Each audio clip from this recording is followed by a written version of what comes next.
ನಮಸ್ಕಾರ ರೈತ ಬಾಂಧವರೇ, ನಾವು ನಾಸಿಕ್ ಜಿಲ್ಲೆಯ ದಿಂಡೋರಿ ತಾಲೂಕದಲ್ಲಿದ್ದೀವಿ. ಈಗೇನು ನೀವು ನೋಡ್ತಾ ಇದ್ದೀರಾ, ಹೈಟೆಕ್ ಗ್ರಾಫ್ಟಿಂಗ್ ನರ್ಸರಿಯನ್ನು ನೀವು ನೋಡ್ತಾ ಇದ್ದೀರಿ. ಈಗ ನರ್ಸರಿ ಇರ್ತಕ್ಕಂಥದ್ದು ಗ್ರಾಫ್ಟೆಡ್ ಸೀಡ್ಲಿಂಗ್ ತಯಾರಿಕೆ ಮಾಡಲಿಕ್ಕೆ. ಇಲ್ಲಿ ನೀವು ಕುಶಲ ಕಾರ್ಮಿಕರನ್ನು ನೋಡ್ತಾ ಇದ್ದೀರಾ. ಇದು ಬ್ರಿಂಜಾಲು, ಈ ಬ್ರಿಂಜಾಲ್ ರೂಟ್ ಸ್ಟಾಕು.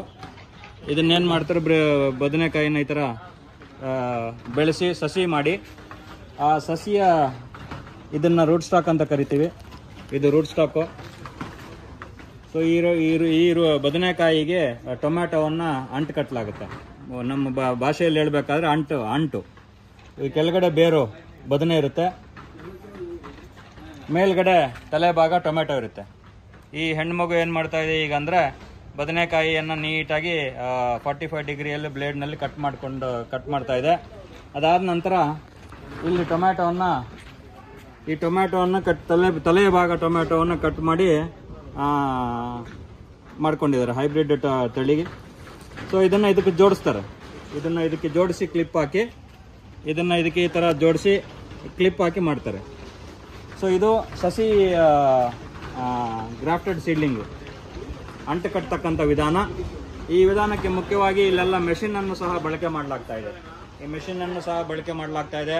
ನೀವು ನೋಡ್ಬೋದು, ಈ ಥರ ಗ್ರಾಫ್ಟಿಂಗ್ ಕ್ಲಿಪ್ಪು, ಈ ಥರ ಗ್ರಾಫ್ಟಿಂಗ್ ಕ್ಲಿಪ್ಪನ್ನು ಸಹ ನಾವು ಅಂಟು ಕಟ್ಟಿದಾಗ ಇದಕ್ಕೆ ಇದನ್ನು ಗ್ರಾಫ್ಟಿಂಗ್ ಕ್ಲಿಪ್ಪನ್ನು ಹಾಕಿ, ಕ್ಲಿಪ್ ಕೆಸಡನ್ನು ದಿಕ್ಕಾಗಿ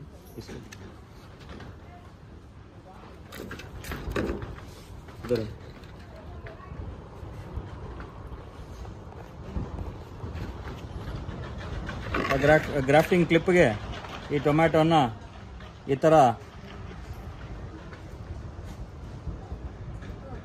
ಸೇರಿಸ್ತಾರೆ. ಇದು ಟೊಮ್ಯಾಟೊ ಸಸಿ ರೆಡಿ ತಯಾರಾಯಿತು. ಈ ಟೊಮ್ಯಾಟೊ ಸಸಿ ತಯಾರಾದ ನಂತರ ಏನು ಮಾಡ್ತಾರೆ ಅಂದರೆ, ಈ ಥರ ಟೊಮ್ಯಾಟೊ ಸಸಿ ತಯಾರಾದ ನಂತರ ಈಗೇನು ನೀವು ನೋಡ್ತಾ ಇದ್ದೀರಾ, ಫ್ಯಾನು. ಈ ಫ್ಯಾನ್ ಪ್ಯಾಡಲ್ಲಿ ಕಂಪಾರ್ಟ್ಮೆಂಟ್ ಮಾಡ್ಕೊಂಡಿದ್ದಾರೆ.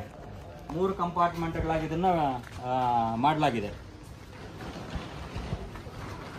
ಸೊ ಈ ಕಂಪಾರ್ಟ್ಮೆಂಟ್ನಲ್ಲಿ ನೀವೇನು ನೋಡ್ತಾ ಇದ್ದೀರಾ, ಮುಖ್ಯವಾಗಿ ಈ ಕಂಪಾರ್ಟ್ಮೆಂಟ್ನಲ್ಲಿ ಹಾರ್ಡನಿಂಗ್ ಚೇಂಬರನ್ನು ಮಾಡಿದ್ದಾರೆ.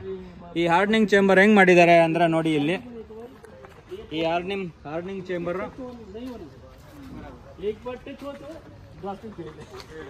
ಚೇಂಬರನ್ನು ಈ ಥರ ಮಾಡಲಾಗಿದೆ. ಇಲ್ಲಿ ಈ ಥರ ಸಸಿಯನ್ನು ಇಟ್ಟಿದ್ದಾರೆ. ಸೊ ಕೆಳಗಡೆ ಪ್ಲಾಸ್ಟಿಕ್ ಹೊದಿಕೆ ಇರುತ್ತೆ, ಫುಲ್ ಪ್ಲಾಸ್ಟಿಕ್ ಕವರ್ ಆಗಿರುತ್ತೆ.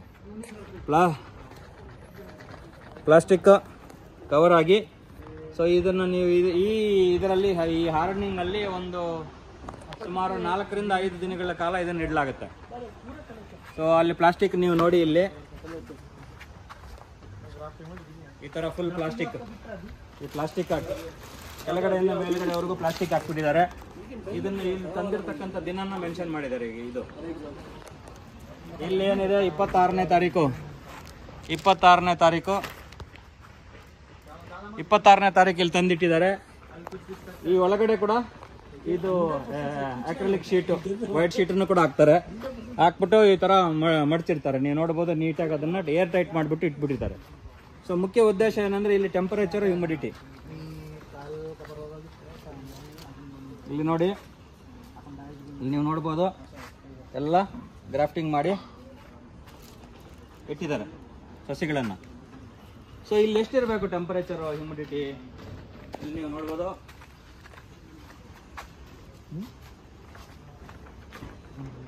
80% ತೇವಾಂಶ, 27% ಉಷ್ಣಾಂಶವನ್ನು ಮಾಡಿದ್ದಾರೆ.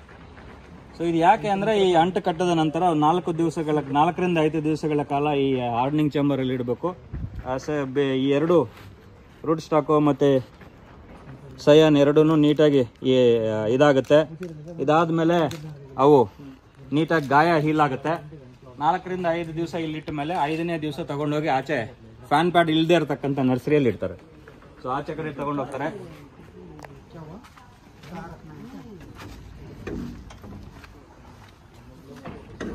ಸೊ ಈ ಥರ ಹಂತವಾಗಿ ಗ್ರಾಫ್ಟೆಡ್ ಸಸಿಗಳನ್ನು ರೈತರಿಗೆ ಒದಗಿಸಲಾಗುತ್ತೆ. ಇತ್ತೀಚಿನ ದಿನಗಳಲ್ಲಿ ತುಂಬ ಬ್ಯಾಕ್ಟೀರಿಯಲ್ ವಿಲ್ಟು, ಫೈಟಾಪ್ತರಾ ವಿಲ್ಟು, ನೆಮಟೋಡು ಬರ್ತಾ ಇರೋದ್ರಿಂದ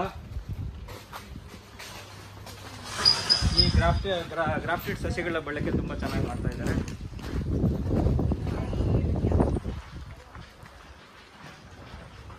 ಸೊ ಈ ಹಾರ್ಡನಿಂಗ್ ಇದಕ್ಕೆ ಫ್ಯಾನ್ ಪ್ಯಾಡ್ ಇಲ್ಲ. ಈ ನರ್ಸರಿ ಮಾಮೂಲಿ ನರ್ಸರಿ 4 ರಿಂದ 5 ದಿನಗಳಾದಮೇಲೆ ಈ ಸೆಕೆಂಡ್ರಿ ಹಾರ್ಡನಿಂಗ್ ಚೇಂಬರ್ಗೆ ತಂದಿಡ್ತಾರೆ.